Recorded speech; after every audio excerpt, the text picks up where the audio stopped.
विद्यमान सभी श्रोता समाज, माता बहनें, श्रद्धालु सभी भक्तजन, 33 कोटि देवी देवता, स्वयं माता जी जिनके पावन दरबार में कथा चल रही है, सभी का कथा में हार्दिक स्वागत अभिनंदन है। इस सप्तम दिवस की पावन कथा हम लोग श्रवण कर रहे हैं। आज कथा का विश्राम दिवस है। 7 दिवस आज पूर्ण हो रहे हैं भगवान की पावन कथा को श्रवण करते हुए। कथा का अनुष्ठान हुआ। भैया राम प्रताप जी कथा के मुख्य यजमान, भैया अशोक सिंह जी ने भी बड़ी मेहनत की। भैया ज्वाला प्रसाद जी बैठे हैं, आपने भी इस कथा को जुटाने में बड़ी मेहनत की। कथा कोई भी हो, कहीं भी हो, किसी के द्वारा हो, कथा में बहुत सारी व्यवस्थाएं लगती है। तन मन धन, धन कहीं से आ जाएगा लेकिन तन नहीं लगेगा तब भी काम नहीं चलेगा।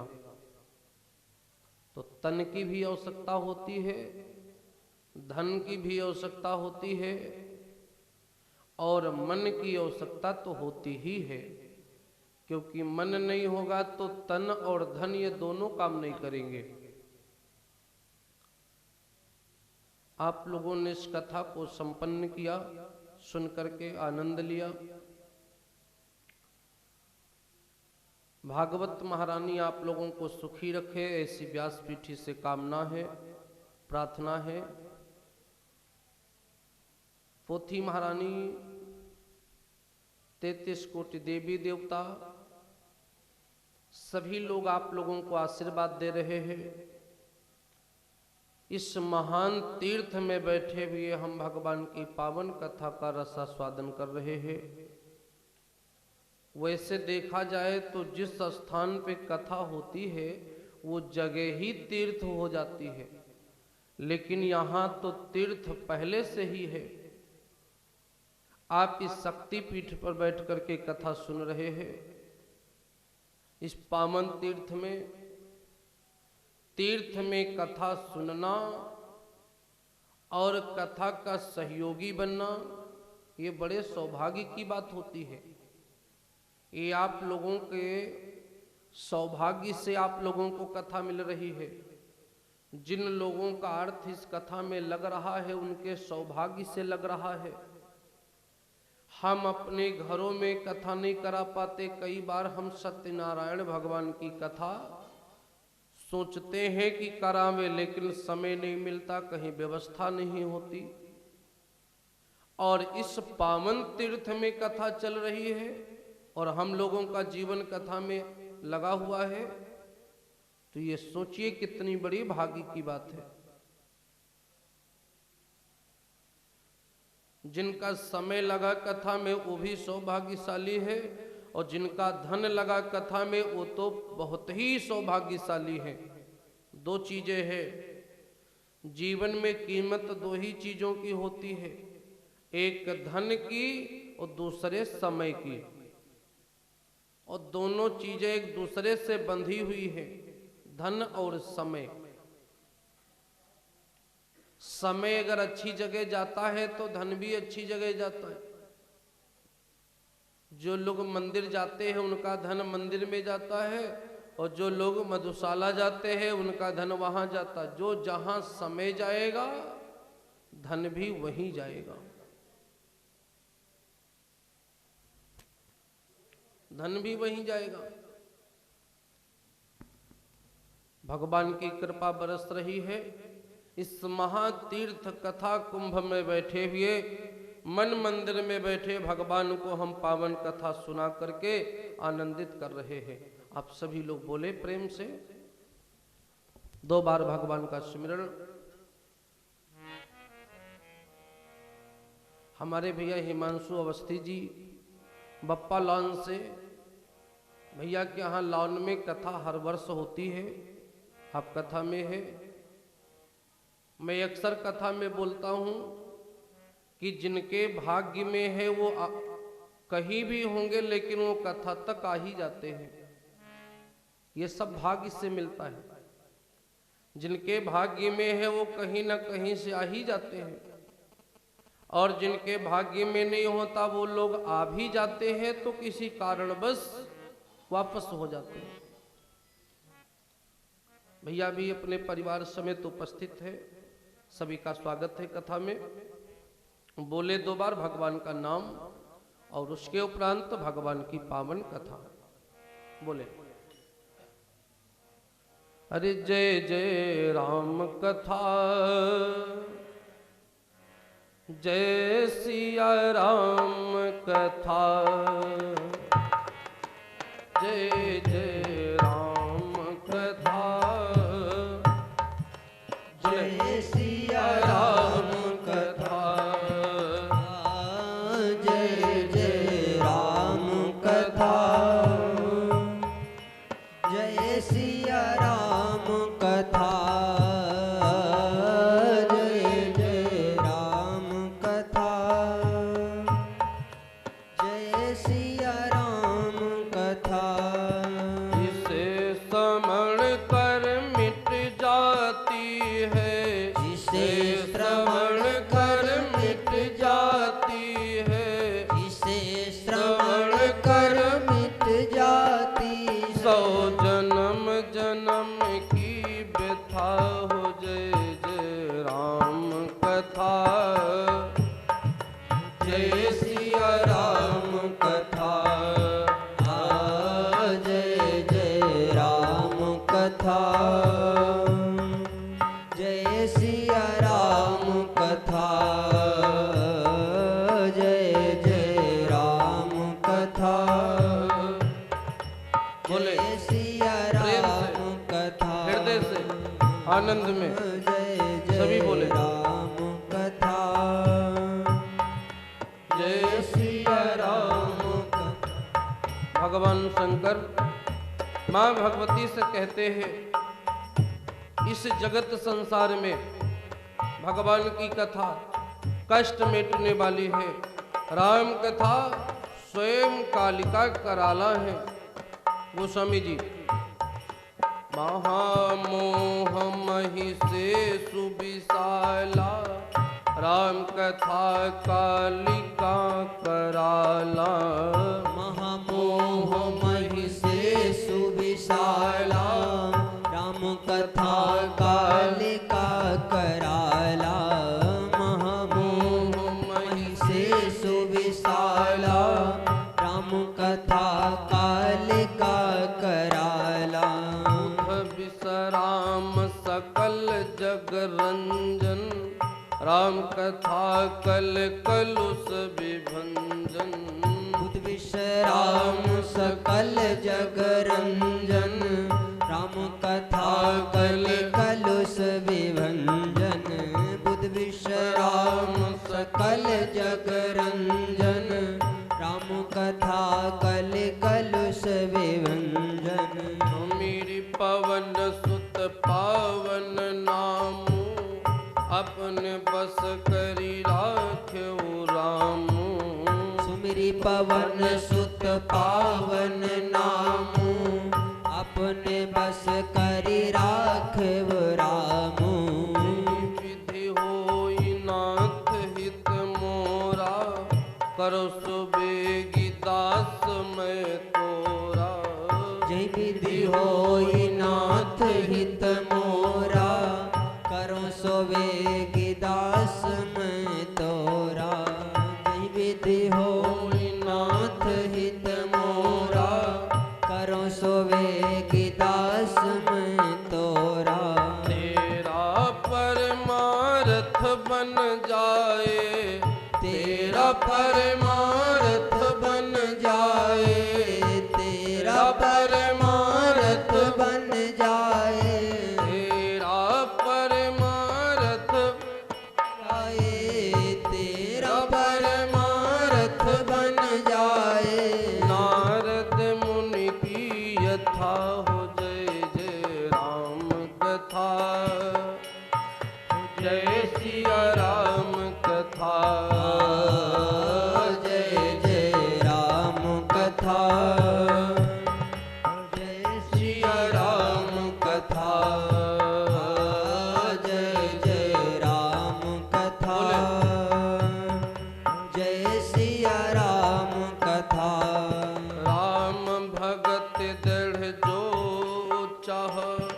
अथवा पद निर्वाण।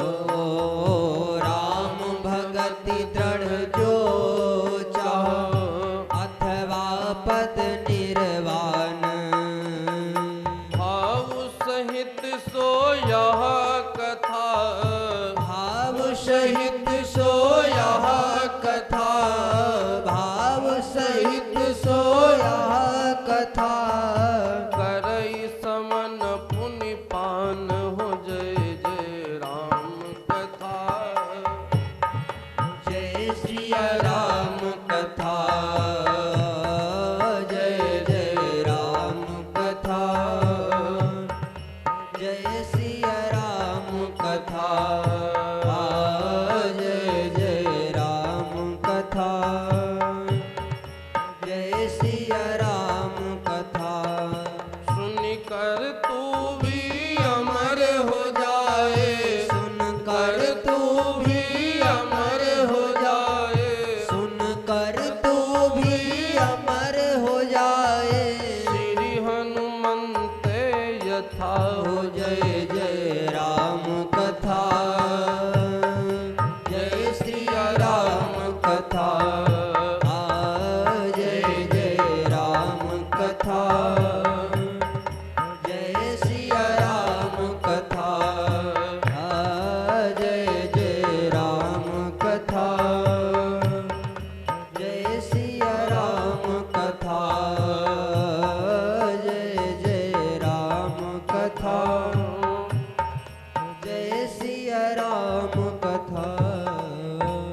बोले सीताराम भगवान की, की जय, बोले आदि शक्ति माता की जय। भगवान की पावन कथा माता जी के पावन दरबार में बैठ करके श्रीमद् देवी महाभागवत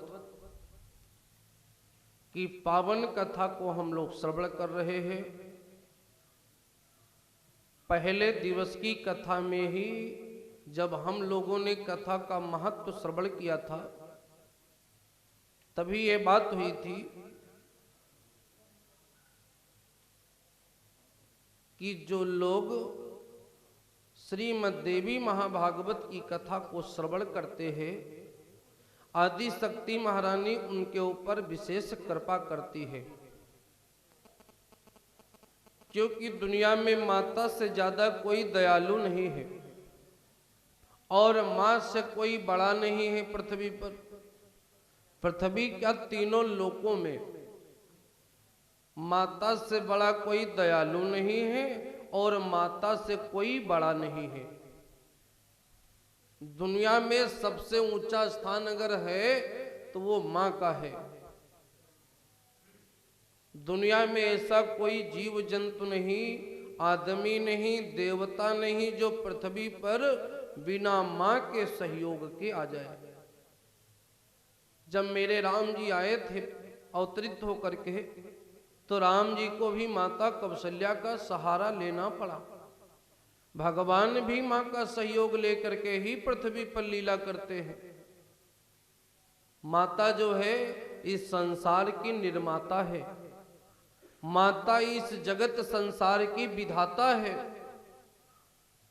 इसलिए श्रीमद् देवी महाभागवत की पावन कथा जो लोग श्रवण कर रहे हैं, आप लोग सचमुच में सौभाग्यशाली हैं। माता के गुणा अनुवाद आज हम लोगों को सुनते हुए 7 दिन पूर्ण हो रहे हैं। जहां कल कथा विश्राम हुई थी वहीं से आगे की कथा को श्रवण करेंगे। तृतीय स्कंध की कथा हम लोग इस समय श्रवण कर रहे हैं। देवी भागवत जी के तीसरे स्कंध में कथा आती है राम जी के जीवन वृत्तांत की कथा। सूत जी सुनाते हैं पुराण में कि राम जी का संक्षिप्त जीवन वृत्तांत, राम जी पृथ्वी पर कैसे आए और उन्होंने लीला कैसे की। और सुनाते हैं कि राम जी ने भी ये नवरात्र व्रत जो होता है ना, तो देवी भागवत में लिखा है कि राम जी ने भी इस चैत मास की जो नवमी रहती है, इस व्रत को मेरे राम जी ने भी किया है। जब रावण को मार के भगवान आए, अयोध्या गद्दी पर भगवान बैठे, राम जी ने 6000 वर्षों तक शासन किया अयोध्या राज्य गद्दी पर। उसके बाद में 4 भैया हैं और चारों भैया लोगों के 2-2 पुत्र हैं। 2 पुत्र राम जी के, 2 पुत्र भरत के, 2 पुत्र शत्रुघ्न जी के और 2 ही पुत्र लक्ष्मण जी के। चारों भैया लोगों को राज्य का विभाजन किया। तुम यहाँ के राजा रहोगे, तुम वहां के रहोगे। फिर भगवान नवरात्र व्रत करते हैं, उसके बाद परम धाम जाने की तैयारी होती है। तो ये भी हमें श्रवण करना है कि भगवान ने नवरात्र व्रत क्यों किया। और राम जी का जीवन वृत्तांत सुन रहे हैं। कल की कथा में राम जी सुग्रीव जी से मिलने ऋषिमुख पर्वत पहुंच गए हैं। यहां पर एक क्रम हो गया। राम जी की मुलाकात सबसे पहले किससे होती है? जब माता को रावण ले गया है तो सबसे पहले भगवान मिलते हैं जटायु जी से। जटायु जी कौन है? भगवान के हितकारी। जटायु महाराज भगवान के हितकारी है। हितकारी ने भक्त से मिला दिया। भक्त है माता सबरी। और भक्त ने संत से मिला दिया। संत है नारद जी। और नारद जी ने सेवक से मिला दिया। सेवक है श्री हनुमान जी। और सेवक ने मित्र से मिला दिया। मित्र है श्री सुग्रीव जी। राम के मित्र सुग्रीव जी है। हम लोगों ने भी सुना है, लोग कहते हैं राम की मित्रता सुग्रीव से हुई। कभी आपने समझा है कि राम जी की मित्रता सुग्रीव से ही क्यों हुई? बोलते हैं कन्हैया के मित्र सुदामा है। कभी सोचते हैं कि सुदामा ही मित्र क्यों बने? सुदामा को ही भगवान ने मित्र क्यों बनाया, गले क्यों लगाया? इन शब्दों के भी अपने अपने अर्थ हैं। सुग्रीव का अर्थ होता है सु माने सुंदर, ग्रीव माने कंठ। जिसका कंठ सुंदर है अर्थात जिसकी वाणी सुंदर है, जिसके विचार सुंदर है, वही सुग्रीव है। और राम उसी को गले लगाते हैं। सुदामा का अर्थ है सु माने सुंदर, दामा माने दामन। जिसका दामन सुंदर है वही सुदामा है। और कन्हैया उसी को गले लगाते हैं। कोई सुदामा और सुग्रीव बन जाए तो राम और कन्हैया आज भी गले लगाएंगे। राम जी ने सुग्रीव को मित्र बनाया। और मित्रता भी कैसी कैसी मित्रता की है? प्रीति करी कछु बीच न रखा। आजकल का मित्र कैसा होता है? आजकल का मित्र ही सबसे पहले धोखा देता है। भैया सही गलत? आजकल आप जिसको मित्र बनाएंगे सबसे पहले वही धोखा करेगा। और मित्र का धर्म क्या है? निज दुख गिरि समरज करी जाना। और मित्र का दुख रज मेरु समाना। अपना दुख निज, अपना दुख अगर सुमेरु पर्वत जैसा है तो उसे धूल के कण के समान समझो। लेकिन मित्र का दुख अगर धूल के कण के समान है तो उसे सुमेरु पर्वत के समान समझो। इसीलिए राम जी ने सुग्रीव से कहा तुम्हारा क्या दुख है? सुग्रीव ने कहा प्रभु राम जी से कि प्रभु आप जंगल में विचरण करते हैं, आपका क्या दुख है? तो सुग्रीव से भगवान बोले पहले बोलो तुम्हारा क्या दुख है? मित्र को चाहिए कि सब कुछ भले ही धोखे में हो जाए लेकिन मित्रता धोखे में नहीं होनी चाहिए। और वैसे धोखा तो बुरी बात है। आप धोखा देंगे अपने माता पिता को तो आपके बच्चे आपको धोखा देंगे। धोखा भी कोई अच्छी चीज है क्या? लेकिन मित्र के साथ धोखा माता पिता के साथ धोखा, गुरु के साथ धोखा, संत के साथ धोखा और भगवान के साथ धोखा। ये धोखा ऐसे हैं कि इनकी कोई माफी नहीं है। अन्य आदमी को दे दो तो चलो एक बार चल भी जाएगा, धोखेबाजों को धोखा दो तो बात अलग है, लेकिन ये लोग ऐसे हैं अगर इनसे भूल में भी धोखा हो जाए तो अपराध बहुत बड़ा होगा। मित्र को मित्र की मदद करनी चाहिए, लेकिन आजकल मित्र ही मित्र को धोखा देता है। कोई व्यापार में धोखा देता है, कोई किसी काम में धोखा देता है, कोई किसी नौकरी में धोखा देता है, नाना प्रकार से मित्र ही मित्र को धोखा देता है। और पहले कैसी मित्रता है? राम जी की सुग्रीव से मित्रता कैसी हुई? प्रीति करी कछु बीच न राखा।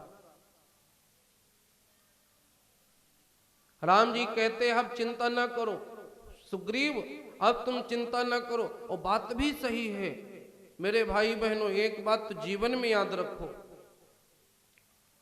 समस्या चाहे जितनी बड़ी हो, हर व्यक्ति के जीवन में कोई ना कोई समस्या है। लोग हमारे पास भी आते हैं, लोग कहते हैं गुरुजी ये दिक्कत है, महाराज जी ये दिक्कत है। तो मैं तो उनसे एक ही बात कहता हूं और वही बात मैं अपने जीवन में लागू करता हूं और वही बात मैं उन लोगों से भी कहता हूं कि मुसीबत तो है। जैसे बारिश का सीजन है तो बारिश को कोई नहीं रोक सकता, बारिश आएगी, लेकिन बारिश से अगर बचना है तो छाता होना चाहिए। छाता है तो आप भीगोगे नहीं, लेकिन बारिश नहीं रोक सकते। दुख तकलीफ तो आती रहेंगी जीवन में, उन्हें कौन रोक सकता? लेकिन उन दुख तकलीफ से बचें कैसे?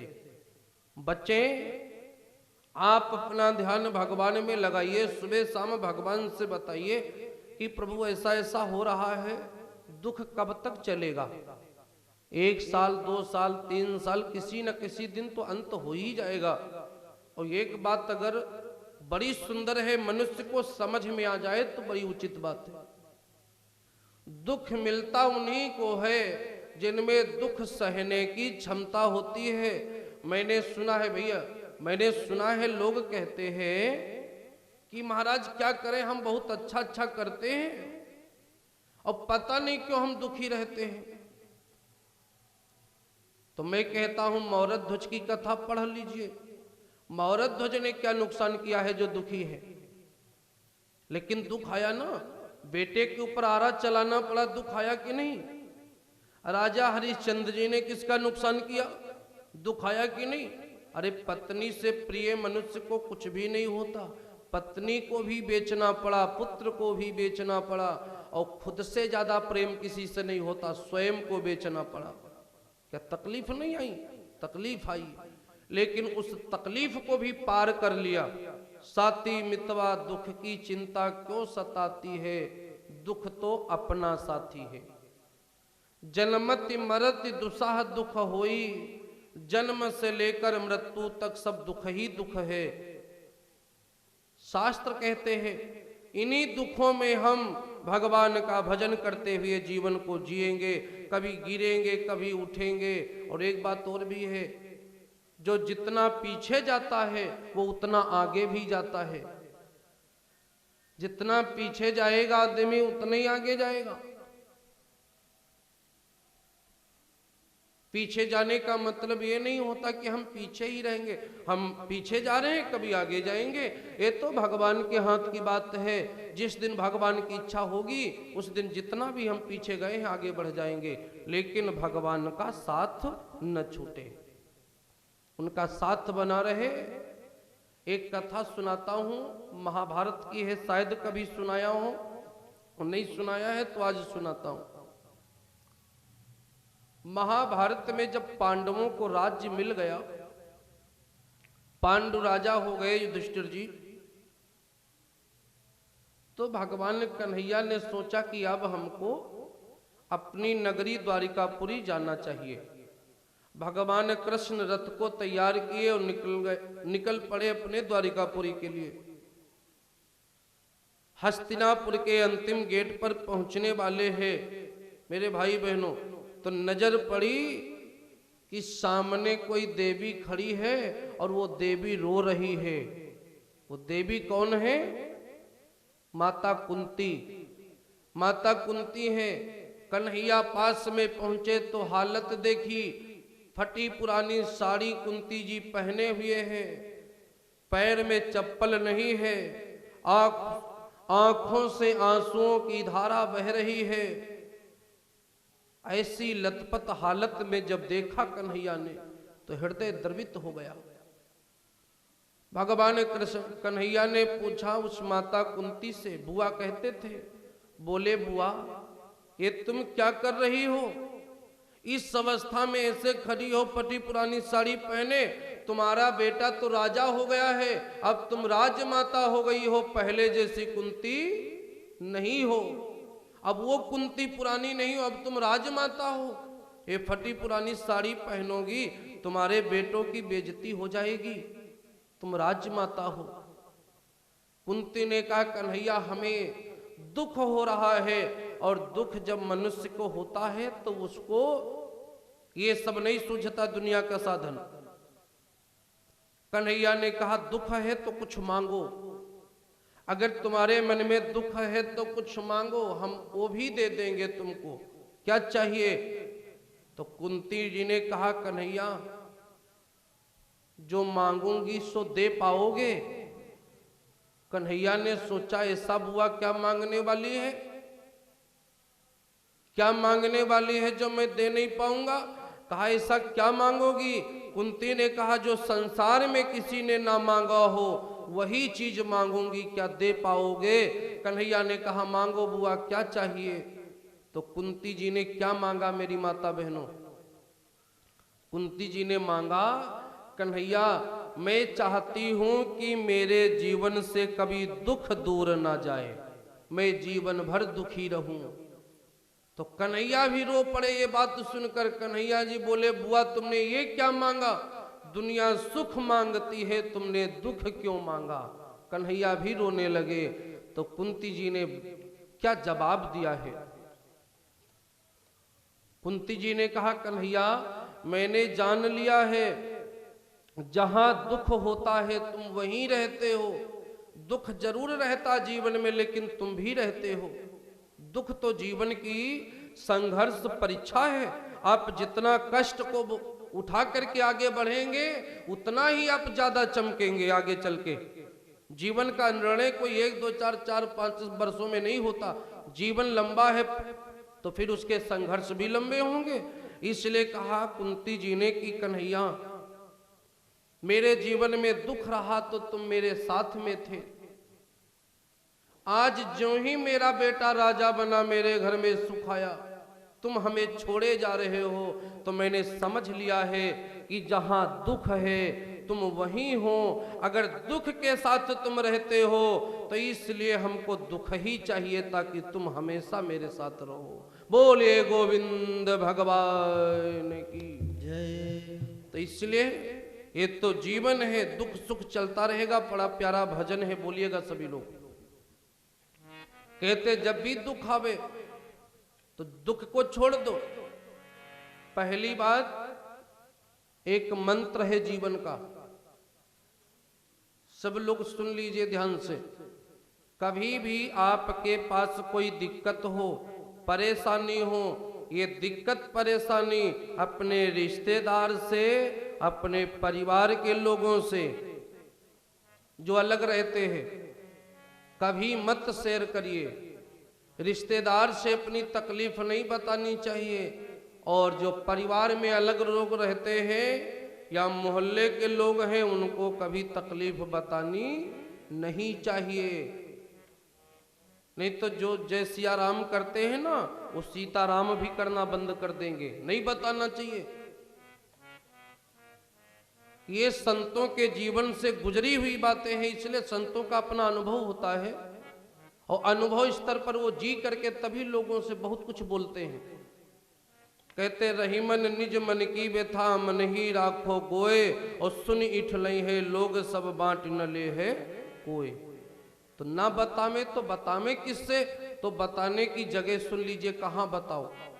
जब मन में दुख हो अकेले में बैठ के भगवान का ध्यान करो और भगवान को ही रोज सुनाओ, अपनी तकलीफ भगवान को सुनाओ। और जब आप अपने मन में अकेले होकर के तकलीफ सुनाओगे तो वो भगवान आपकी तकलीफ सुन लेंगे। और जब तक दुनिया वालों से मदद मांगोगे तब तक भगवान मदद नहीं देंगे। यही हुआ था द्रौपदी जी के साथ। जब तक द्रौपदी जी ने सोचा मेरे 5 पति हैं, दुशासन की क्या मजाल हमें नग्न कर दे, भगवान नहीं आए।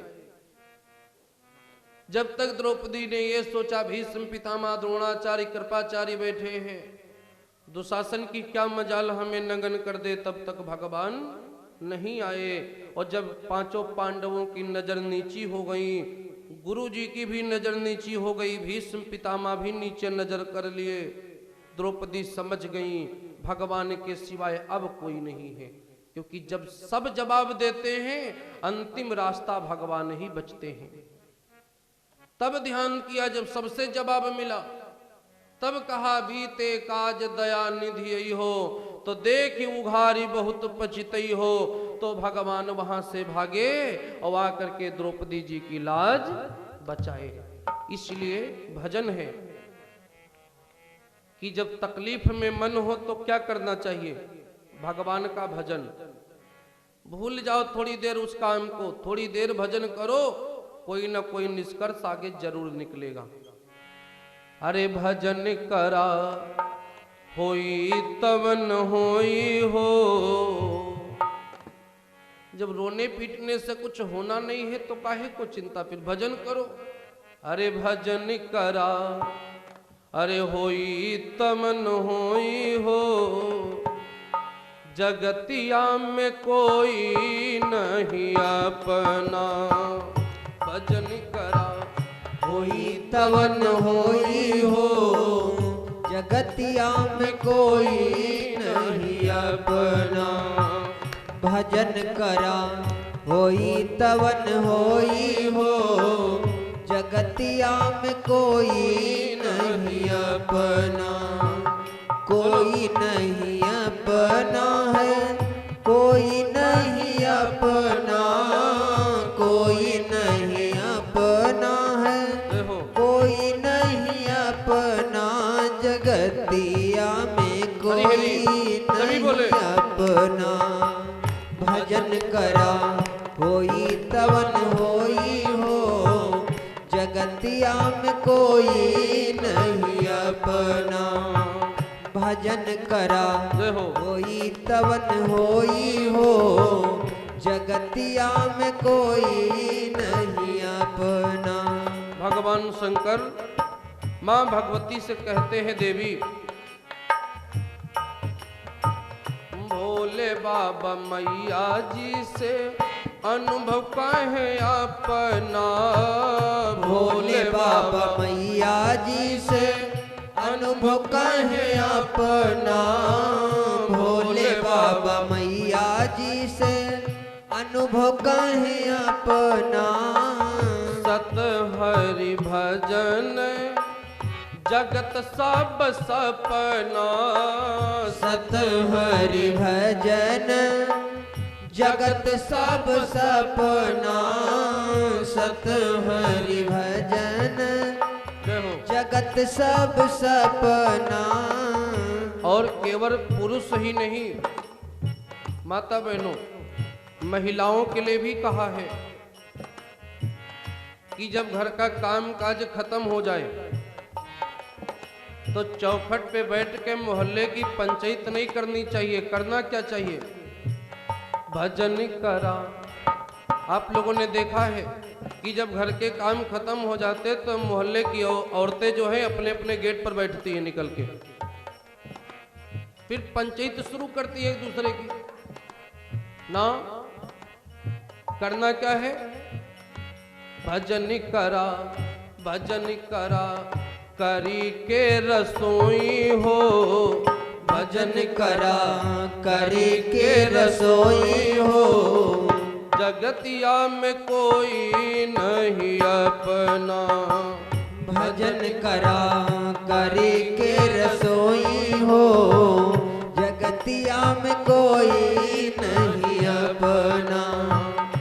भजन करा जय हो। करी के रसोई हो, जगतिया में कोई नहीं अपना, कोई नहीं अपना, कोई नहीं अपना, कोई नहीं अपना है, कोई नहीं अपना, जगतिया में कोई नहीं अपना।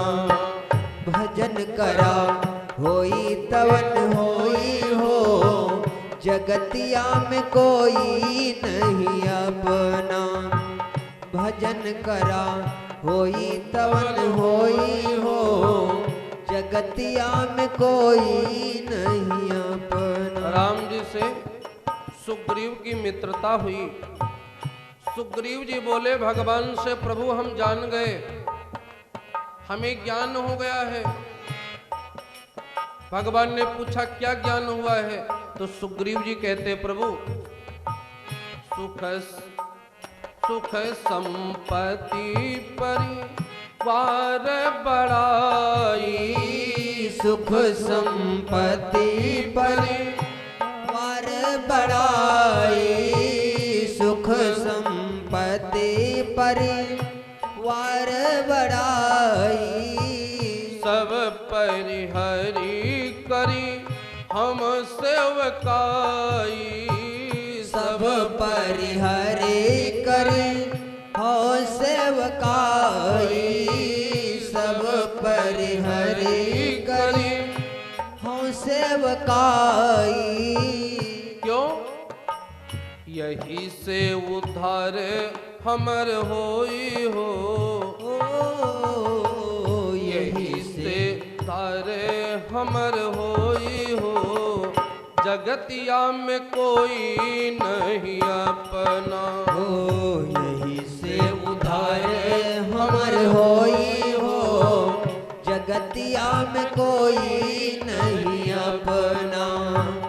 यही से उधार हमर होई हो, जगतिया में कोई नहीं अपना, कोई नहीं अपना, कोई नहीं अपना, कोई नहीं अपना है, कोई नहीं अपना, जगतिया में कोई नहीं अपना।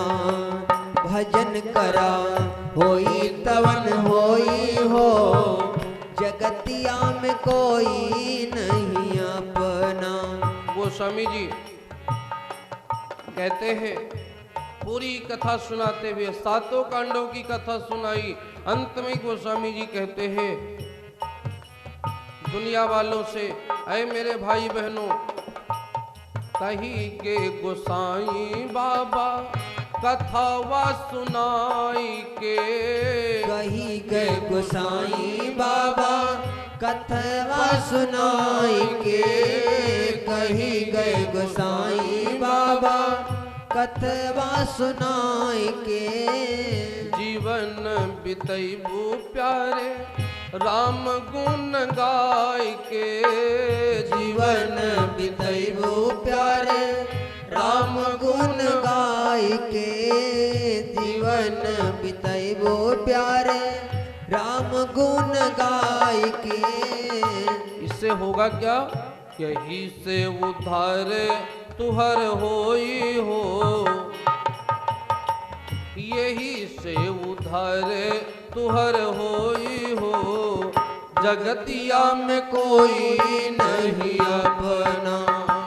यही से उधार तुहर होई हो, जगतिया में कोई नहीं अपना।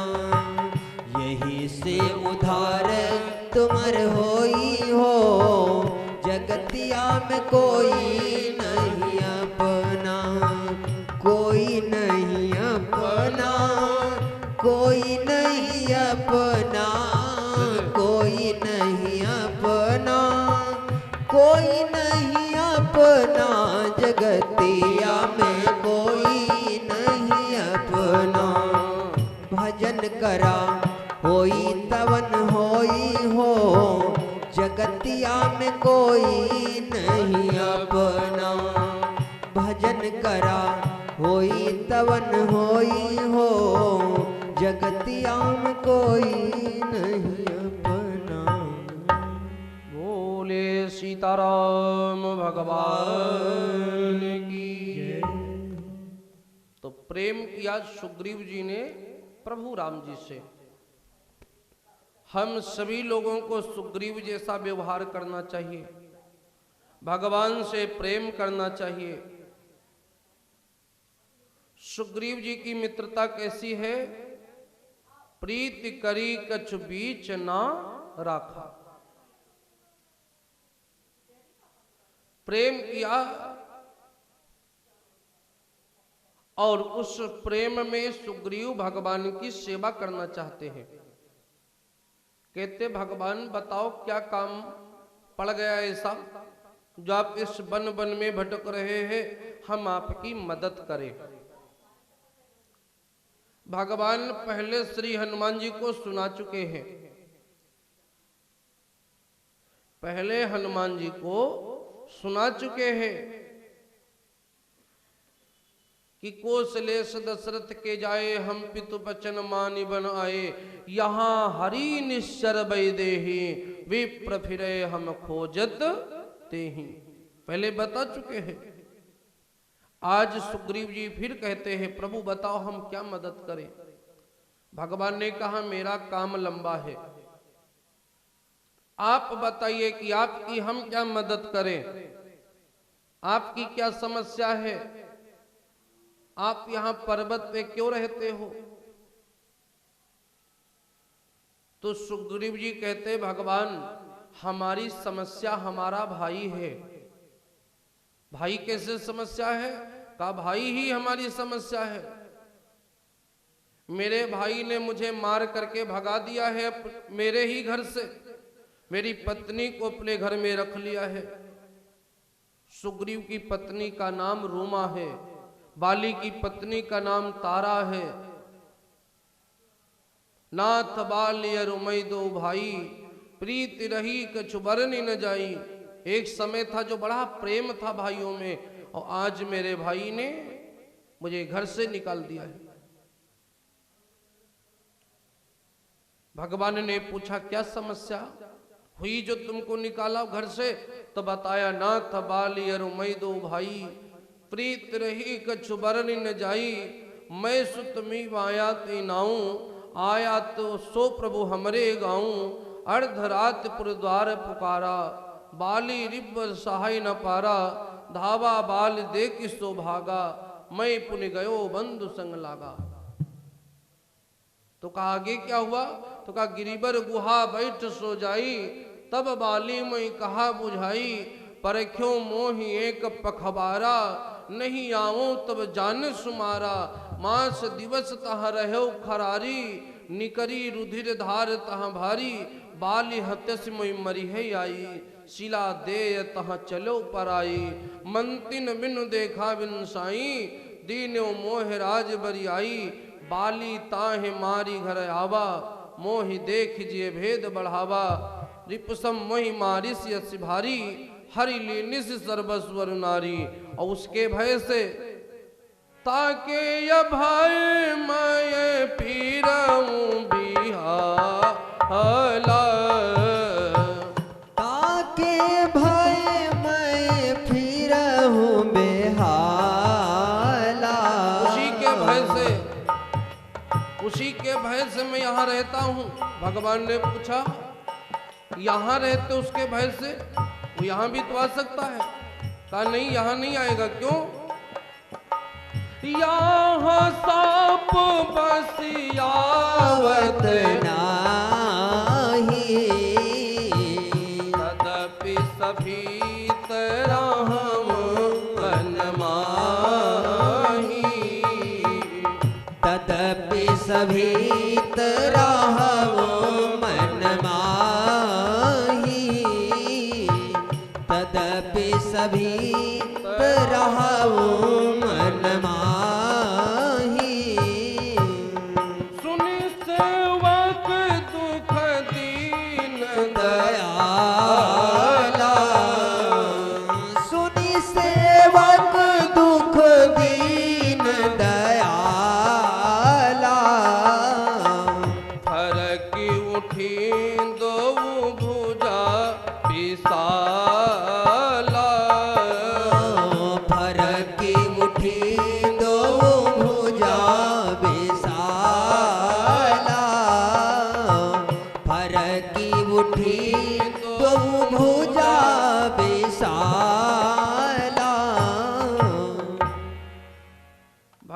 ने कहा ठीक है, अगर तुम्हारा दुश्मन तुम्हारा भाई है तो मैं उस दुश्मन को मिट दूंगा।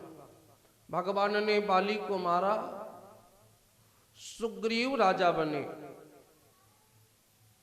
बाली ने मरते समय भगवान से पूछा कि भगवान, मैं बैरी सुग्रीव प्यारा, अवगुण कवन नाथ महिमारा। तो भगवान ने बताया, पुत्र वधु भगिनी सुत नारी, सुन सठ कन्या समय चारी। पुत्र वधु मतलब बहू, भगिनी बहन, छोटी बहन, पुत्र वधु भगिनी सुत नारी, बेटे की पत्नी। ये चार लोग जो हैं, ये चार लोग बेटी के समान होते हैं। और इनको इन्हीं को दृष्टि बिलोकई जोई, और ताहे बधे कछु पाप ना होई। इसलिए मैंने तुम्हें मारा है क्योंकि तुमने सुग्रीव की पत्नी को घर में रख लिया और सुग्रीव को भगा दिया घर से। सुग्रीव राजा बने। लक्ष्मण भैया राज तिलक करवाने के लिए गए। भगवान शैल पर्वत पर रुके हैं। शैल पर्वत, देवी भागवत कथा सुना रहे हैं, नहीं तो हम शैल पर्वत की कथा आपको जरूर सुना देते कि ऐसा क्या है शैल पर्वत पर जहां भगवान ठहरे। कहीं और भी ठहर सकते थे, लेकिन भगवान शैल पर्वत पर ही ठहरे। क्यों ठहरे?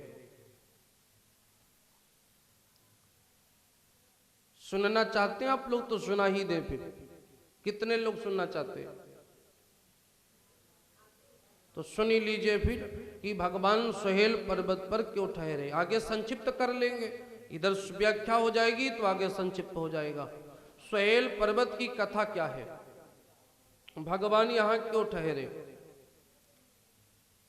एक समय की बात है, तब लंका नहीं थी, ये उससे पहले की बात है। कश्यप ऋषि का नाम आपने सुना है।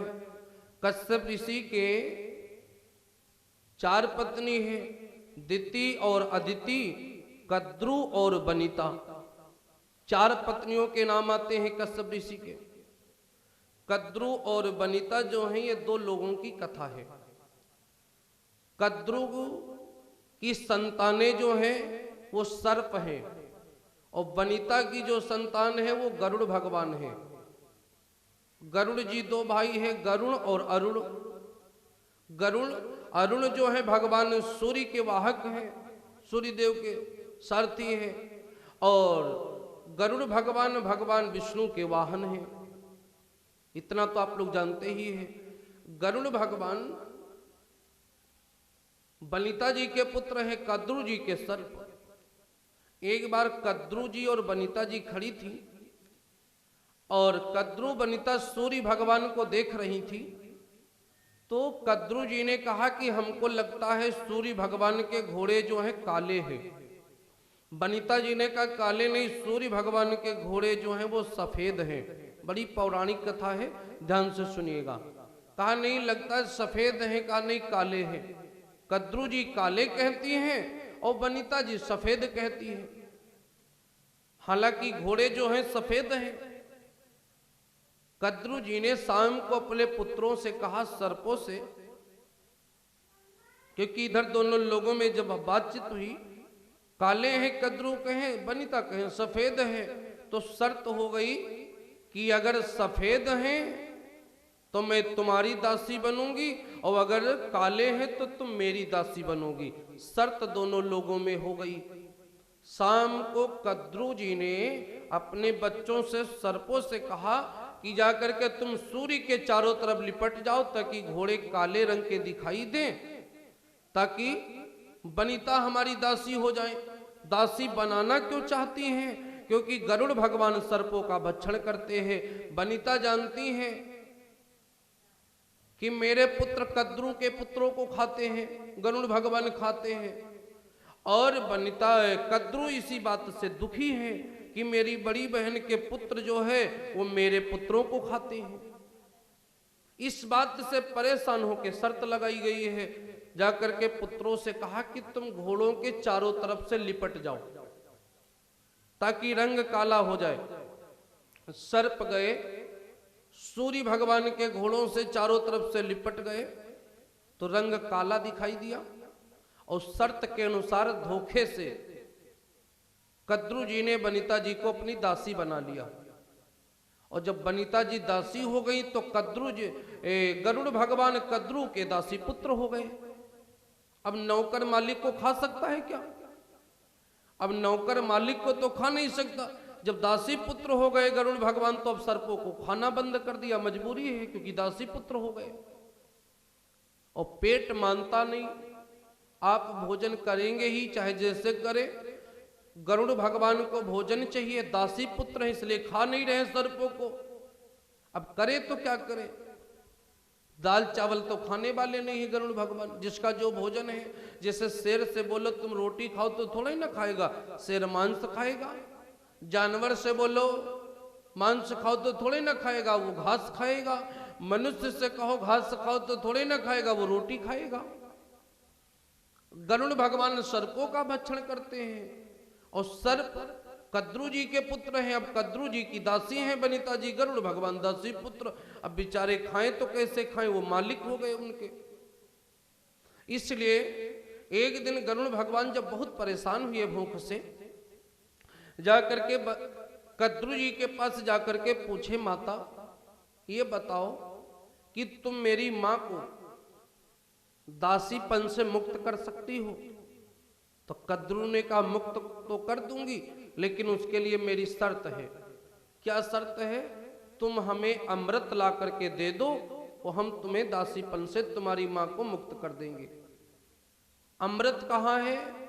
रमणक द्वीप में है। अब रमणक द्वीप कोई जाए तो अमृत लेकर के आवे। गरुड़ भगवान रमणक द्वीप चल दिए कि हम अमृत लेकर के आएंगे। और कद्रू जी ने सोचा अमृत मिल जाए, मैं अपने पुत्रों को पिला दूं, फिर तो गरुड़ भगवान कुछ बिगाड़ नहीं सकते।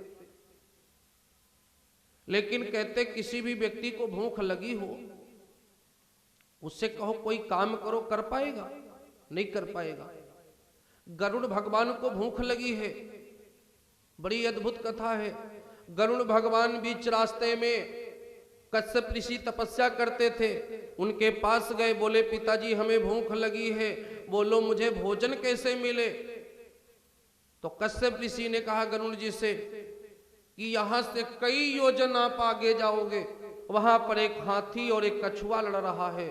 उस हाथी और कछुए को लेकर के तुम बैठ करके आराम से खा लो, भूख मिट जाएगी। गरुड़ भगवान पहुंचे जाकर के जहां पर हाथी और कछुआ दोनों लड़ रहे थे। उनकी लंबाई चौड़ाई कितनी है वो बता दूं आप लोगों को, आप लोग आश्चर्य करेंगे। हाथी की लंबाई है 72 योजन, चौड़ाई है 36 योजन, और कछुए की लंबाई है 36 योजन और चौड़ाई है 12 योजन। इतने बड़े बड़े हाथी कछुआ लड़ रहे हैं, सोचो। गरुड़ भगवान उनको एक पंजे में, हाथी को एक पंजे में, कछुए को पकड़ करके उड़ान भरी। और आपने देखा है गरुड़ भगवान पक्षी हैं, और पक्षी कहाँ भोजन करता है? वृक्ष की डाल पर। रोटी दे दोगे उठाएगा, जाकर डाल पे बैठ के पाएगा, है कि नहीं? बोला करिए। वृक्ष पर पाने की आदत होती है। अब गरुड़ भगवान एक पंजे में हाथी, एक में कछुआ लेकर के उड़े। एक बहुत कई योजन की शाखाएं थी, बहुत विशाल एक वृक्ष था। उस वृक्ष पे सोचा कि बैठ करके हम इन हाथी कछुओं को खाएंगे। लेकिन वृक्ष में शास्त्र कहते हैं कि कई हजार मुनि लोग उल्टे लटके हुए तपस्या कर रहे थे उसी वृक्ष में। दूर से निशाना बनाया गरुड़ जी ने डाल का। ज्यों ही डाल पर वो बैठे, अब वो 1000 बाबा पहले से उल्टे लटके तपस्या कर रहे हैं डाल में, और इतना वजन रख दिया गरुड़ भगवान ने, डाल टूट गई। अब डाल जब टूट गई, नीचे गिरने लगी, तो गरुड़ जी ने सोचा कि अपनी भूख मिटाने के लिए इतना बड़ा पाप हो जाएगा तो करें क्या करें। सोचा डाल को गिरने से रोकना चाहिए। तो गरुड़ भगवान ने क्या किया, एक पंजे में हाथी, एक पंजे में कछुआ और चोंच में उस डाल को दबाया जिसमें 60,000 बाबा उल्टे लटके हुए तपस्या करते हैं। अब आए कश्यप ऋषि के पास, बोले पिताजी बोलो अब हम कहां खाएं? तो कहा जहां तुम्हारा मन हो वहां जाके खाओ पियो। तो एक द्वीप पड़ा हुआ था, उस द्वीप के ऊपर जाकर के बैठ करके उन्होंने खाना पीना शुरू किया। अब सुन लीजिए उन हाथी और कछुए को खाने से हुआ क्या। जहां पर आप लोग देखते हैं श्री हनुमान जी सुंदर कांड में जब लंका जाते हैं तो लिखा है गिरि त्रिकूट लंका तब देखी, चढ़ी त्रिकूट लंका सब देखी। त्रिकूट पर्वत के ऊपर चढ़ करके श्री हनुमान जी लंका को देखते हैं। ये त्रिकूट पर्वत कहां से आया? हाथी उस कछुए को खा करके जहां पर गरुड़ भगवान ने हड्डियां डाली थी, उन हड्डियों के ऊपर त्रिकूट पर्वत का निर्माण हुआ। जहां पर हाथी को खा करके हड्डियां डाली थी वहां पर लंका का निर्माण हुआ। सुन लीजिए। और तीसरी बात, जहां पर वो डाल डाली थी उसके ऊपर जहां 60,000 बाबा उल्टे लटके तपस्या करते थे, जहां पर वो डाल डाली वहां पर सुहेल पर्वत का निर्माण हुआ। तीन चीजों से तीन निर्माण हुए। हाथी की हड्डियों से लंका का निर्माण, क्योंकि पुराण में चौपाई है इंद्र कहे हड्डिन पर लंका और हमने रची विपत गढ़बंका। ये चौपाई आई है पुराण में। तो कहने का मतलब हड्डियों के ऊपर लंका का निर्माण सुना गया है। आप लोगों ने कहीं से सुना हो सकता है, न सुना हो तो बात अलग है। तो हड्डियों के ऊपर लंका इसी तरीके से बसी है। हाथी की हड्डियों पर लंका का निर्माण, कछुए की हड्डियां जहां डाली थी वहां पर त्रिकूट पर्वत का निर्माण, और डाल जहां डाली वहां पर सोयल पर्वत का निर्माण।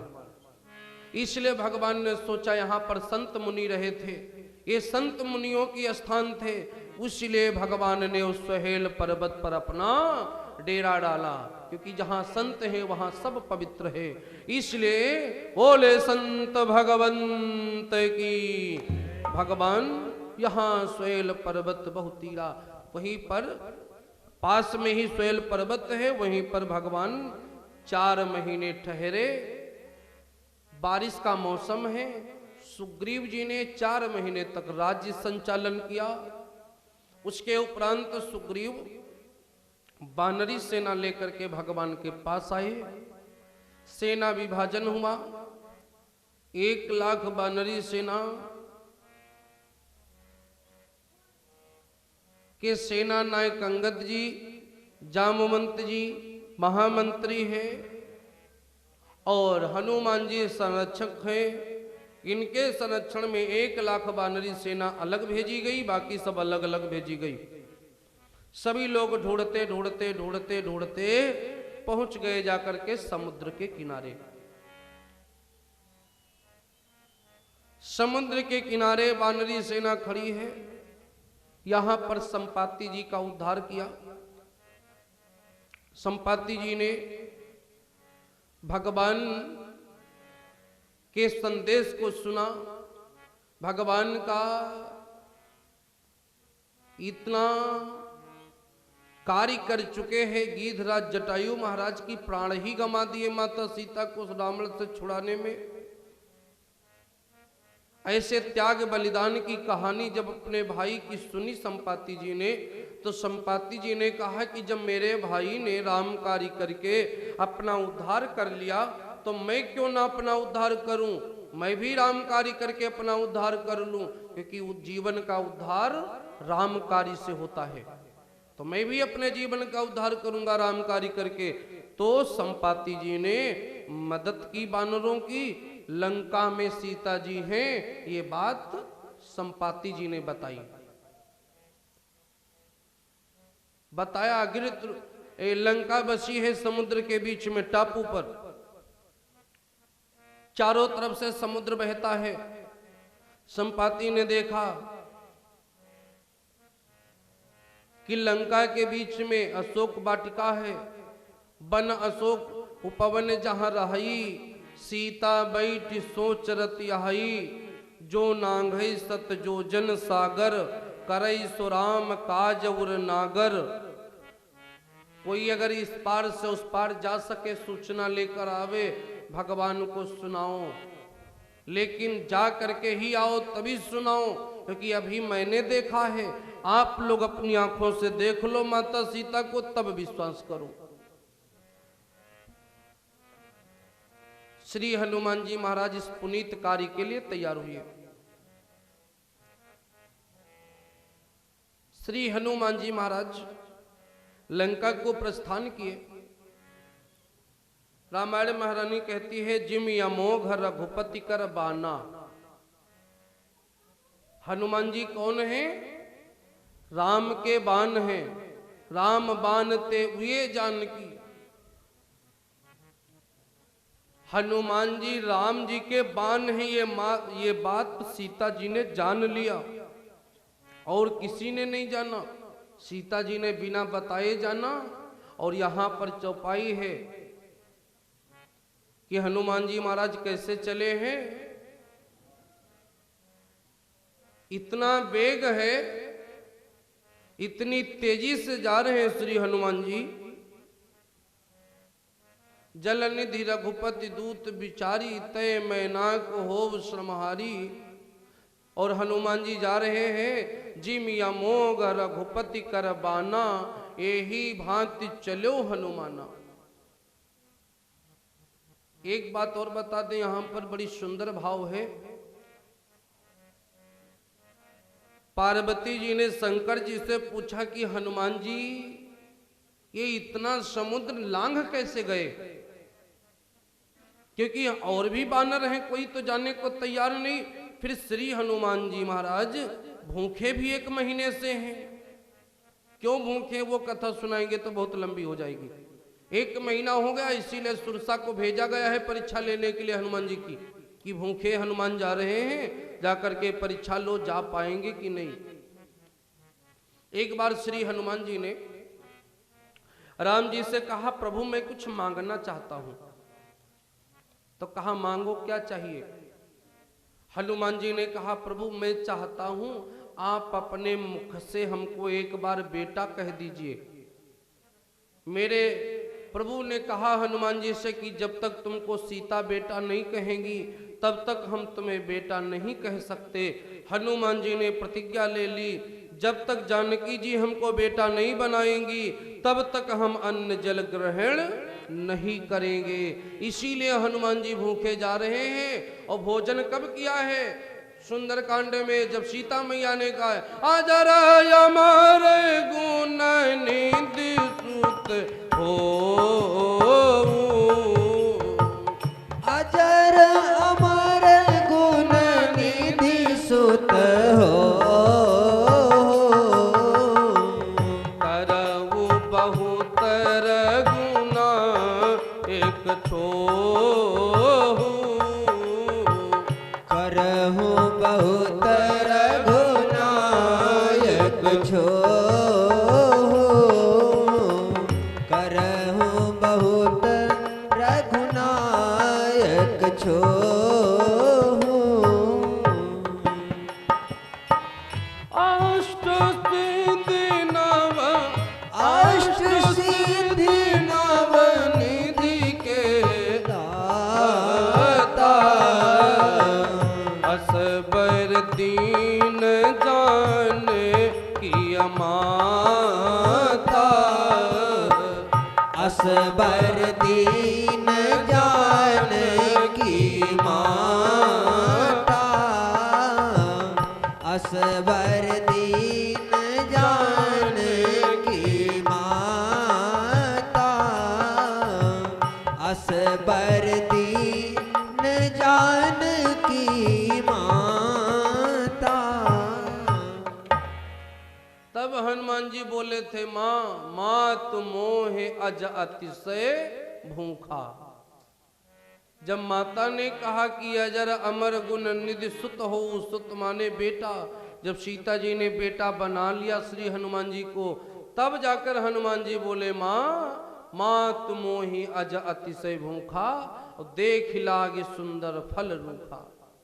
बोले अब मुझे भूख लगी है। तो हनुमान जी भूखे जा रहे हैं। तो पार्वती जी ने शंकर भगवान से पूछा, महाराज भूखे तो भोजन तो किया नहीं, तो भूखे रह करके तो भजन नहीं होता भगवान का। भी हनुमान जी समुद्र कैसे लांघे? इतना विशाल समुद्र श्री बजरंग बली जी चले कैसे गए? वो भी एक ही छलांग में चले गए। यहां उड़े हैं, वहां जाकर के उड़ान खत्म की है लंका के गेट पर। बीच में दैत्य लोग जो मिले उनसे सामना करते रहे, जमीन पर पैर नहीं रखा, जल को स्पर्श नहीं किया, उड़ते उड़ते ही सब हुआ है काम। बाधाएं भी बहुत आई हैं, सिंह का मिली है, सुरसा जी आई हैं, मैनाक जी भी आए हैं, लेकिन हनुमान जी क्या ठहरे नहीं? क्यों? इतनी बाधाएं आने के बाद भी हनुमान जी का कोई कुछ बाल बांका नहीं कर पाया। पहले दिन ही मैंने एक भजन की लाइन सुनाई थी कि जिसकी लागी है लगन भगवान से, उसका दिया भी जलेगा तूफान में। हो जिसकी लागी है लगन भगवान से, उसका दिया भी जलेगा तूफान में। जिसकी लागी है लगन भगवान से, बोलो, उसका दिया भी जलेगा तूफान में। जिसकी लागी है लगन भगवान से, हो जिसकी लागी है लगन भगवान से, जिसकी लागी है लगन भगवान से, जिसकी लागी है लगन भगवान से, जिसकी लागी है लगन भगवान से, उसका दिया भी जलेगा तूफान में। जिसकी लागी है लगन भगवान से, उसका दिया भी जलेगा तूफान में। जिसकी लागी है लगन भगवान से, उसका दिया भी जलेगा तूफान में। जिसकी लागी है लगन भगवान में, उसका दिया भी जलेगा तूफान में। जिसका प्रेम भगवान से लगा है, उसका कार्य कभी रुकेगा नहीं, कोई रोक भी नहीं सकता। पार्वती जी पूछती हैं शंकर भगवान से, प्रभु हनुमान जी महाराज कैसे एक छलांग में समुद्र पार कर गए, इतनी बाधाओं को पार कर गए? भगवान शंकर कहते हैं क्योंकि शंकर जी ही हनुमान जी है। आप लोग जानते हो श्री हनुमान जी 11वें रुद्र हैं शंकर भगवान के, है? तो शंकर जी ही हैं हनुमान जी, तो उनको सब पता है। तो शंकर जी बोलते हैं कि हनुमान जी अपने बल से लंका नहीं आए हैं। कहा फिर किसके बल से आए हैं? कहा जो बल मिल रहा है हनुमान जी को, वो कहां से मिलता है? एक कहावत है, मुख में हो राम नाम राम सेवा हाथ में, तू अकेला नहीं प्यारे राम तेरे साथ में। और श्री हनुमान जी भगवान से मुद्रिका ले गए हैं ना सीता जी को देने के लिए, और मुद्रिका में क्या लिखा है? राम नाम अंकित अति सुंदर। मुद्रिका में राम नाम लिखा है। और मुद्रिका कहाँ है? प्रभु मुद्रिका मेली मुख माही, और जलधि नांग ही गए अचरज नाही। मुद्रिका का अर्थ है कि मुख में राम नाम रखा है, और जिसके मुख में राम नाम हर समय रखा रहे, वो दुनिया की कोई भी बाधा पार कर जाएगा, उसको जरा से भी कोई तकलीफ होगी ही नहीं, वो सब पार कर जाएगा समस्याओं को। श्री हनुमान जी तो राम नाम मुख में रखते हैं ना, इसलिए शंकर भगवान कहते हैं राम नाम रूपी शक्ति ने पार कर लिया। वो मुद्रिका ले गई पार हनुमान जी को, क्योंकि राम नाम की शक्ति हनुमान जी को मिल रही है। तो कहा कि हनुमान जी शक्ति से चले गए, लेकिन वापस कौन सी शक्ति से आए? भाई मुद्रिका की शक्ति से चले तो गए, लेकिन उधर से लौटे किसकी शक्ति से? लौट के भी तो आए हैं। भगवान शंकर कहते उधर से आए हैं माता की शक्ति से, क्योंकि माता जी ने क्या दिया है? चूड़ा मणि उतारी तब देवू और हरस समेत पवन सुत लेऊ। माता ने चूड़ामणि दी है। चूड़ामणि का मतलब है मांग वेदी। मांग वेदी मतलब सुहाग, सुहाग मतलब राम जी, और जिसके हाथ में स्वयं राम जी हैं, वो कैसे इस पार नहीं आएगा? जब राम जी जिसके पास में हैं वो पार आ जाएगा। इसीलिए राम जी ने ही भेजा और राम जी ने ही बुला लिया। श्री हनुमान जी महाराज समुद्र पार किए। अशोक वाटिका में पहले लंकिनी से मिले, विभीषण से मिले, फिर अशोक वाटिका में गए। अशोक वाटिका में सीता माता से मिले। माता सीता जी से बातचीत हुई। श्री हनुमान जी ने अपना परिचय दिया। पहले तो माता सीता को विश्वास ही नहीं हुआ हनुमान जी के ऊपर। हनुमान जी बहुत सारे परिचय दिए, समझ में नहीं आया, विश्वास नहीं हुआ। अंत में श्री हनुमान जी क्या कहते हैं? एक बात और बता दे, अपना परिचय कैसे देना चाहिए ये कोई हनुमान जी से सीखे। आप अपना परिचय देते, जिस ऑफिस में जाते हैं तो क्या परिचय देते? अपने पोस्ट का परिचय देते। आदमी जाता है किसी से मिले तो बोलता हम वकील है, बोलता हम जज है, बोलता है कि हम पीसीएस हैं, या हम कौन है, जो भी अपना पद है, छोटा अथवा बड़ा, मोनोग्राम उसी का दिखाता है। आइडेंटिटी वही देता है जो अपना पद होता, पद की गरिमा से परिचय करवाता है। वो हनुमान जी क्या परिचय देते हैं? अपने खुद का परिचय नहीं देते। हनुमान जी किसका परिचय देते हैं? पता अपना बता रहे हैं और परिचय राम का दे रहे हैं। श्री हनुमान जी ये ज्ञानी की पहचान है। हनुमान जी ज्ञानी है, इसलिए पता अपना और परिचय राम जी का।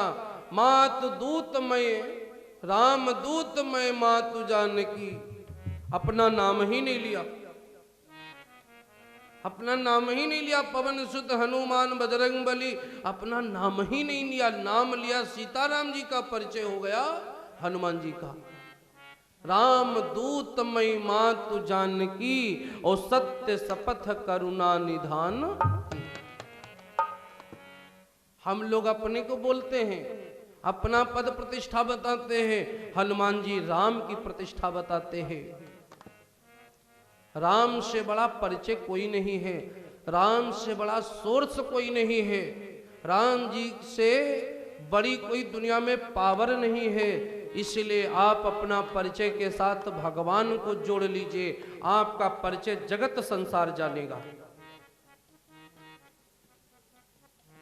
नाम चलाने वाले लोग हजारों रुपए की होल्डिंग बनवाते हैं और 10 दिन के बाद कोई और लगा देता, उनकी होल्डिंग उतर जाती है। दीपावली, रक्षाबंधन, नया साल, होली जो भी आएगा सब पर छपवाते। कोई जानता उनको मोहल्ले में? कोई नहीं जानता। और किसी भक्त का नाम पूछो सभी बता देंगे। विभीषण जी ने कौन सी होल्डिंग लगवाई सब जानते हैं। हनुमान जी ने कौन सी होल्डिंग लगवाई सब जानते हैं। सबरी जी ने कौन सी होल्डिंग लगवाई सब जानते हैं। सुग्रीव ने कौन सी होल्डिंग लगवाई सब जानते हैं। जब आप परमात्मा से जुड़ जाओगे, आपका नाम वहीं से उजागर होने लगेगा।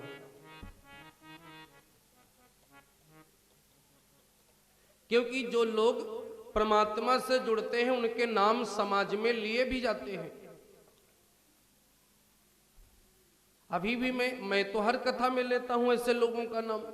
अभी भी भैया हिमांशु जी आए हैं खदरे से, बप्पा लॉन से। अभी भी मैंने बताया था कि वो हर साल कथा करवाते। अशोक भैया बैठे हैं, राम प्रताप जी बैठे हैं, सबका नाम ले रहे थे।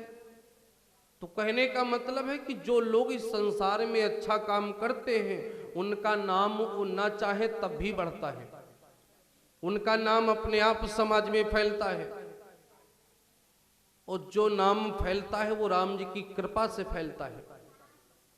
तो इस दुनिया में जो राम से जुड़ जाएगा वो अमर हो जाएगा, उसका नाम अमर हो जाएगा। इसलिए अपने परिचय के साथ परमात्मा का नाम अवश्य जोड़े, जरूर जोड़े अपने नाम को।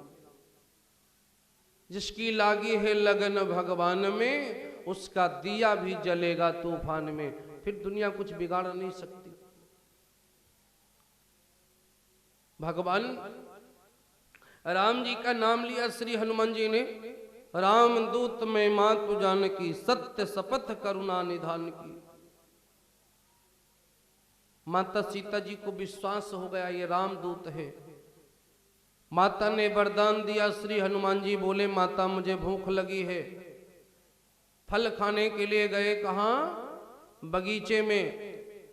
फल खाया, वृक्ष उखाड़ के फेंक दिए। रावण को सूचना मिली तो वहां से उसने भट्टों को भेजा। भट्ट माने वीर, जो उसको वीर लगते थे ऐसे सैनिक भेजे। हनुमान जी ने उन सैनिकों को मारा और उसमें से जो कुछ बहुत बच गए वो भागते हुए गए रावण के पास। महाराज वो बानर ऐसा वैसा नहीं है, बलवान है, वीर है। तब रावण ने अपने पुत्र मेघनाथ को भेजा। मेघनाथ को जब भेजा तो मेघनाथ श्री हनुमान जी को ब्रह्मफास में बांध लेते हैं। हनुमान जी अगर चाहें तो उनको कोई बांध ही नहीं सकता, क्योंकि हर देवताओं से वरदान मिला है हनुमान जी को कि किसी भी देवता का कोई भी शस्त्र हनुमान जी को नुकसान नहीं दे सकता। लेकिन ब्रह्मफास जब मारा मेघनाथ ने तो ब्रह्मा जी को देखा हनुमान जी ने कि ब्रह्मा जी हाथ जोड़े बैठे हैं बाण के ऊपर और बोलते हैं जो न ब्रह्म सर मानो महिमा मिटई अपार।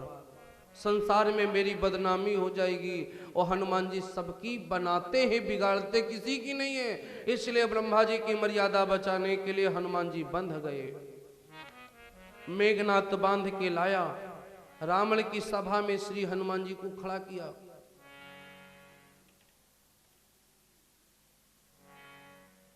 खड़ा किया रावण की सभा में।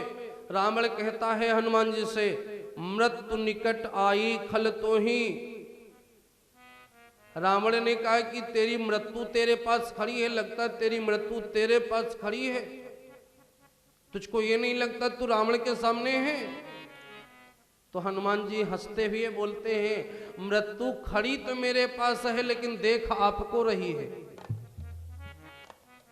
मृत्यु खड़ी तो हमारे पास है लेकिन देख आपको रही है, क्योंकि आपकी तरफ इसका मुख है। इसलिए ये मानो कि ये दुनियादारी जितनी भी है इसे छोड़ करके सब तजी मानो मोर सिखावन, सब कुछ छोड़ करके मेरा कहना मान लो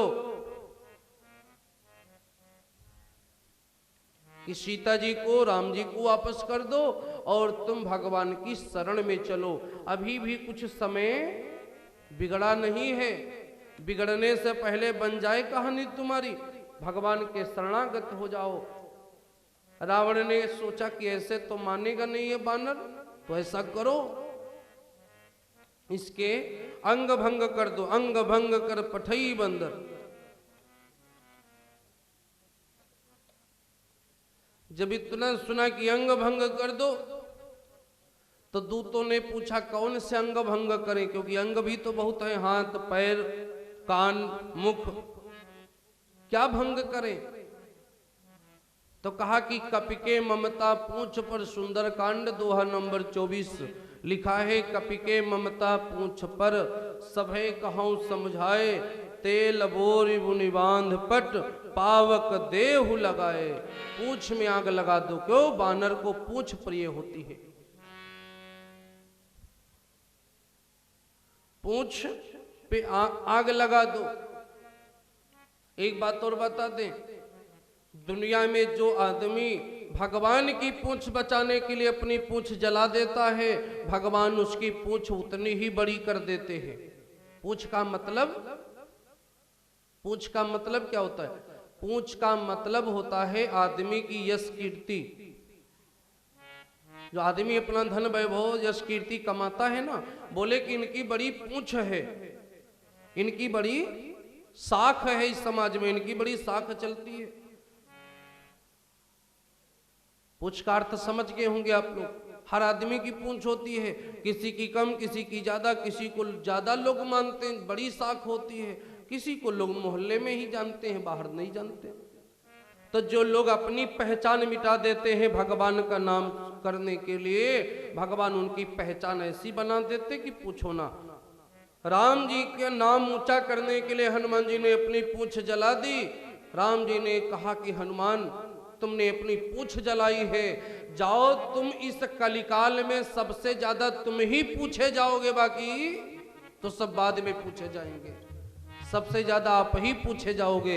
इसलिए सबसे ज्यादा आजकल मंदिर हनुमान जी के हैं और सबसे ज्यादा हनुमान जी के भक्त भी हैं। हम भगवान के लिए कुछ करके तो देखें, करते तो कुछ है नहीं। श्री हनुमान जी महाराज को पूंछ में आग लगी, पूरे लंका में आग लगाई। समुद्र में जाकर के हनुमान जी ने पूंछ को बुझाया। पूंछ बुझाई खोए श्रम धरी लघु रूप बहोरी, जनक सुता के सामने ठाड़ भये कर जोर। हाथ जोड़ के खड़े हुए बोले, माता मात मोहि दीजे कछ चीन्हा, जैसन रघुनायक मोहि दीना।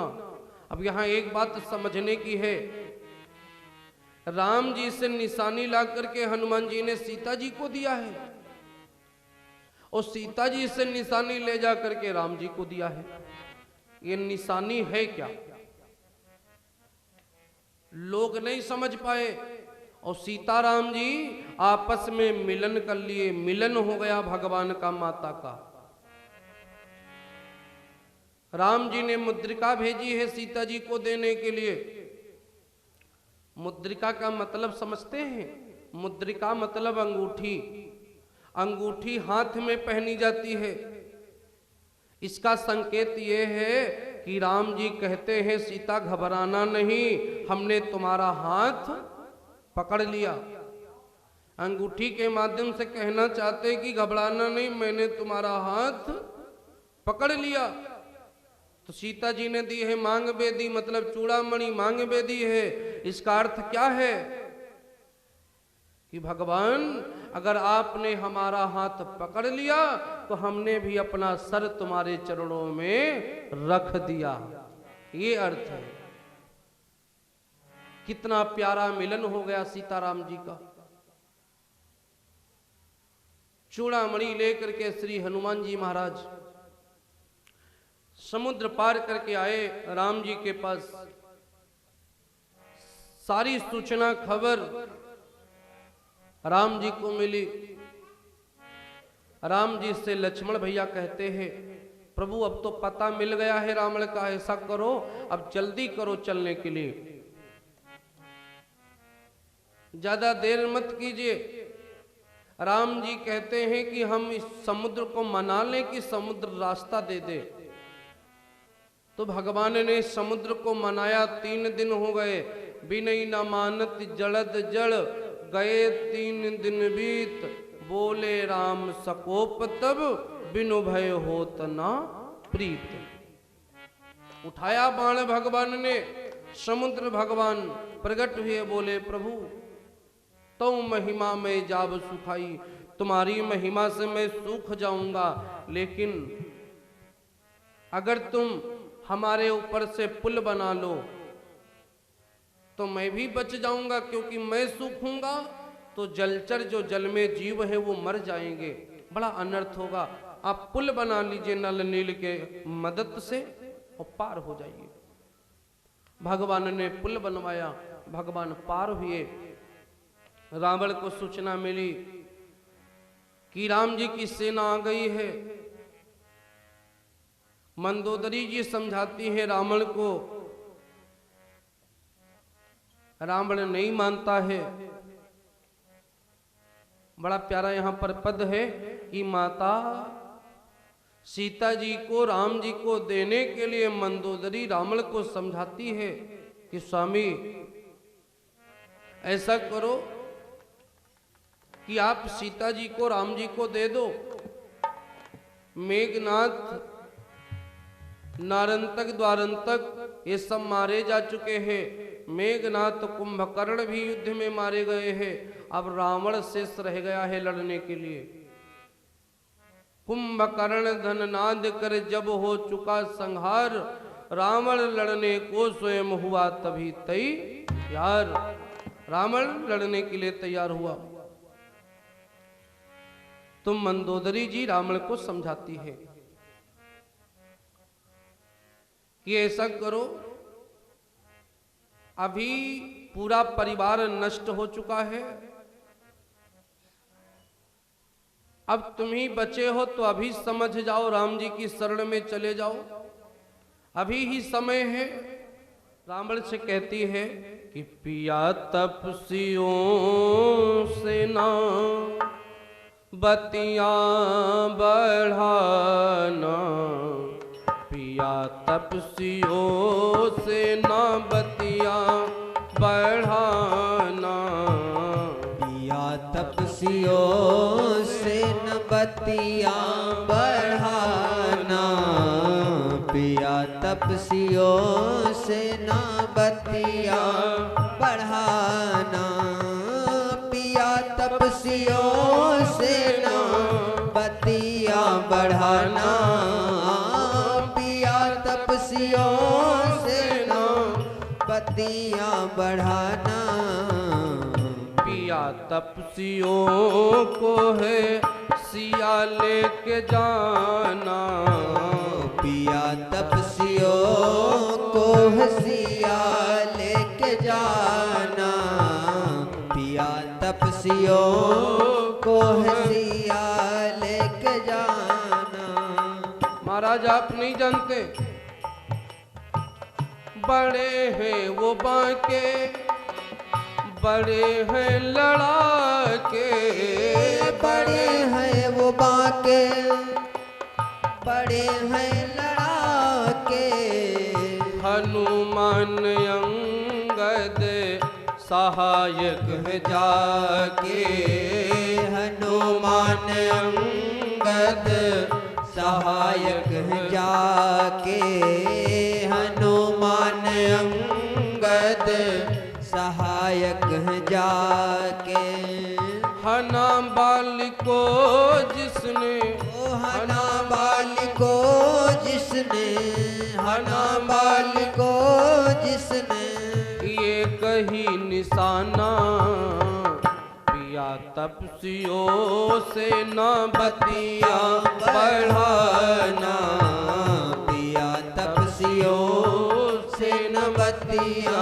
बढ़ाना, पिया तपस्वियों से न बतिया बढ़ाना।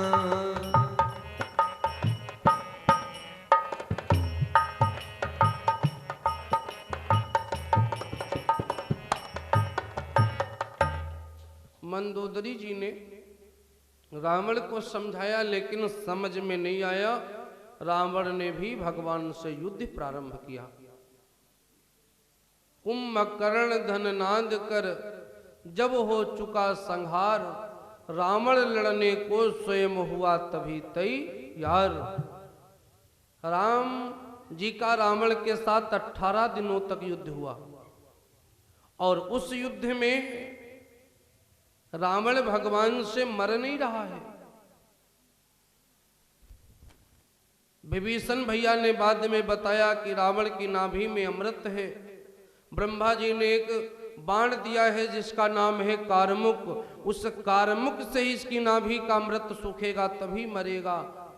बजरंग बली जी जाते हैं, खंभा तोड़ करके लंका से खंभे में चुनवाया था वो बाण ले करके आए, राम जी को दिया, राम जी ने बाण मारा, नाभि का अमृत सूखा, तब जाकर के रावण के प्राण निकले। रावण वध मंदोदरी शोका, रावण का वध हुआ, मंदोदरी जी को दुख हुआ, बहुत दुख हुआ। विलाप करती हैं, विभीषण को राज्य मिला। भगवान के पास में माता सीता को सम्मान समेत लाया गया। विभीषण भैया का पुष्पक विमान है, जो रावण का था विभीषण का है, विभीषण जी ने दिया। भगवान पुष्पक विमान पर बैठे और पुष्पक विमान पर बैठ करके भगवान श्री धाम अयोध्या जी के लिए प्रस्थान करते हैं। ये चौपाई है, आप लोग सभी लोग बोले साथ में, अरे चलती विमान। भगवान विमान पर बैठे हैं, वानरी सेना भी साथ है। श्री हनुमान जी महाराज श्री अयोध्या जी पहुंचे हैं। भैया भरत ने कहा था राम जी से कि जो ही 14 वर्ष पूरे होंगे आ जाना, अगर देर लगाई तो भरत को जीवित नहीं पाओगे, भरत अपने प्राणों का अंत कर देंगे। इसलिए बजरंगबली जी को भगवान ने भेजा कि तुम जाकर भरत को संभालो, और भगवान विमान पर बैठ के चले। अयोध्या जी पहुंचे भगवान, तो भगवान का राज्याभिषेक शुरू हुआ। अगले दिन पहला तिलक जो है गुरु वशिष्ठ जी करते हैं, माताएं आरती उतारती हैं। आप लोग बोलें चौपाई, अरे चलती विमान कोलाहल होई, चलत विमान कोलाहल होई, चलत विमान कोलाहल होई, चलत विमान कोलाहल होई, चलत विमान कोलाहल होई। हो जय रघुवीर कहत सब कोई, जय रघुवीर कहत सब कोई, जय रघुवीर कहत सब कोई। भगवान का तिलक हो रहा है। पहला तिलक, प्रथम तिलक वशिष्ठ मुनि कीन्हा, प्रथम तिलक वशिष्ठ मुनि कीन्हा, पुनि सबहि कहूँ आये सुदेना, पुनि सबहि कहूँ आये सुदेना, सुत बिलोकी हरसिया महतारी, सुत बिलोकी हरसिया महतारी, हो बार बार आरती उतारी, हो बार बार आरती उतारी, बार बार आरती उतारी, बार बार आरती उतारी। भगवान श्री धाम अयोध्या जी में पधारे। शाम हो गई है, रात व्यतीत हुई, सुबह काल जैसे होता है। भगवान के राज्याभिषेक की व्यवस्था भैया भरत जी करते हैं। भगवान का राज्याभिषेक होता है। माता जी प्रभु राज सिंहासन पर बैठे हैं। गुरुदेव भगवान पहला तिलक करते हैं, बाद में वहां का विप्र समाज जो है, आचार्य समाज है, वो करते हैं। फिर माताएं आरती उतारती हैं। भगवान राजा हुए, माता रानी हुई। और भगवान ने नवरात्र व्रत क्यों किया है? भगवान राज्य का संचालन करते हैं। एक दिन भगवान ने विचार किया कि मेरे और रावण के युद्ध में बहुत ऐसे लोग होंगे जो बहुत ही धर्मात्मा थे, बहुत ही शुद्ध आचरण करने वाले थे, वो भी मारे गए।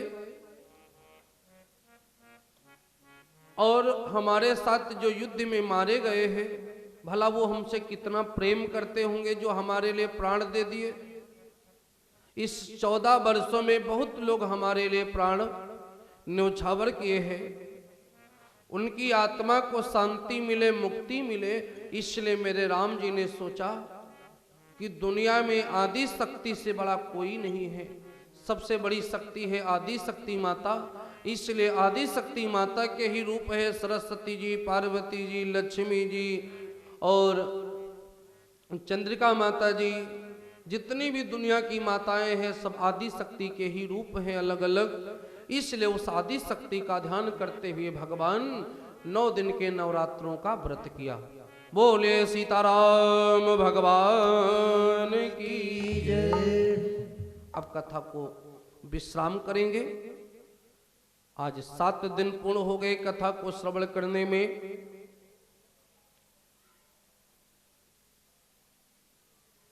भैया गौतम जी को भी बहुत बहुत धन्यवाद है इस व्यासपीठी से। आप हमारे इस मिशन में, आप भी एक अंग है। जो मेरा मिशन है विश्व शांति मानव कल्याण मिशन, इस मिशन के माध्यम से हम निःशुल्क कथा पूरे देश भर में कहें, ऐसी मेरी कामना है, ऐसा मेरा भाव है। इस मिशन में जिस जिसका भी योगदान लग रहा है, जो जैसे भी कर पा रहे हैं, उन सभी का व्यासपीठी से हमेशा धन्यवाद है। और जिस दिन ये पूरे देश को कथा मिलेगी सुनने को, निःशुल्क कथा, क्योंकि जितने भी बड़े कथाकार मंचों से बोल रहे हैं, क्योंकि कथाकार कोई नहीं बड़ा होता, कथा बड़ी होती है। तो जितने लोग बड़ी मंचों से बोल रहे हैं, सबके अपने अमाउंट होते हैं, 4 लाख, 5 लाख, 20 लाख, 50 लाख, करोड़। मेरी इच्छा है कि जिस व्यासपीठी से हम आप लोगों को कथा सुनाते हैं, ये व्यासपीठी मैं पूरे देश में लेकर के जाऊं। हिमालय पर भी कथा सुनाऊं तो कन्याकुमारी में भी सुनाऊं, समुद्र के किनारे भी सुनाऊं, मानसरोवर में भी सुनाऊं, और ऐसा कोई तीर्थ, कोई धाम ना हो जहां चारों धामों में सुनाऊं। अभी कथा का ये सफर चालू है। बड़ी मंजिल तक पहुंचने में बहुत लोगों का योगदान रहता है, कोई अकेला नहीं पहुंचता है। प्रयास मैं कर रहा हूं और मेरे साथ भी आप लोगों का योगदान है, किसी का कम, किसी का ज्यादा। राम जी पुल बना रहे थे, बानरों का भी योगदान था और उस गिलहरी का भी था। योगदान तो योगदान है। ये कथा हम घर परिवार चलाने के लिए नहीं करते हैं, ये कथा पूरे देश को, पूरे समाज को लाभ मिले, इसलिए ये कथा करते हैं। और इस महान अभियान में आप भी हमारे साथ जुड़े। आपका भी हमारे संस्था विश्व शांति मानव कल्याण मिशन में स्वागत है। और जो लोग भी इसके अंग बनेंगे, उन सभी के हिस्से का योगदान भगवान को स्वीकार होगा और उनके योगदान की सराहना आगे भगवान स्वयं करेंगे। सब लोग अपने अपने हिस्से का योगदान देते हैं। हम अपने हिस्से का योगदान दे रहे हैं। जो लोग अपना अर्थ लगाते हैं वो अपने हिस्से का योगदान देते हैं। भैया लखनऊ से आते हैं, आप अपने हिस्से का योगदान देते हैं। हमारे भैया लोग साथ में संगत करते हैं, आप अपने हिस्से का योगदान देते हैं। भैया भगवती जी 5 साल हो गए जुड़े हुए, आपको भी आप अपने हिस्से का योगदान देते हैं। सब अपने अपने हिस्से का योगदान देते हैं। इस कथा को आगे सभी को मिले, सुखद कथा सभी को मिले, सब लोग सुखी रहे और सभी लोग निरोगी रहे। ऐसी भावना से इस कथा का प्रचार प्रसार हो रहा है। हमारे द्वारा कराई गई कथा में कोई शुल्क अमाउंट नहीं होता है। इसलिए नहीं होता है क्योंकि जो कथा हम आपको सुना रहे हैं जिस भावना के साथ, उसका मूल्य चुकाने की कीमत आपके पास है ही नहीं, उसका आप चुका ही नहीं सकते। जिस तन्मयता जिस भावना के साथ मैं आपको सुनाता हूं उसका मूल्य आपके पास में नहीं है। इसीलिए कथा फ्री ऑफ कॉस्ट है, इसीलिए कथा निःशुल्क है, क्योंकि शुल्क दे नहीं सकता कोई, क्योंकि शुल्क देने लेने वाले कथाकार इतनी तन्मयता से कथा सुनाते नहीं, उनका ध्यान शुल्क में होता है। इसीलिए यहां शुल्क की कोई व्यवस्था नहीं। भक्त ही अपनी अपनी सहयोग राशि लगाते हैं कथा में, 2 4 6 लोग ऐसे आ जाते हैं, लगा देते हैं उन्हीं के सहयोग से, और कह भी जाते हैं कि महाराज जी हमारा लग रहा है, हम जाने राम जी जाने, बस लगा देते, हो जाता काम। कहीं नहीं होता है तो वहां हम संस्था की तरफ से देते हैं।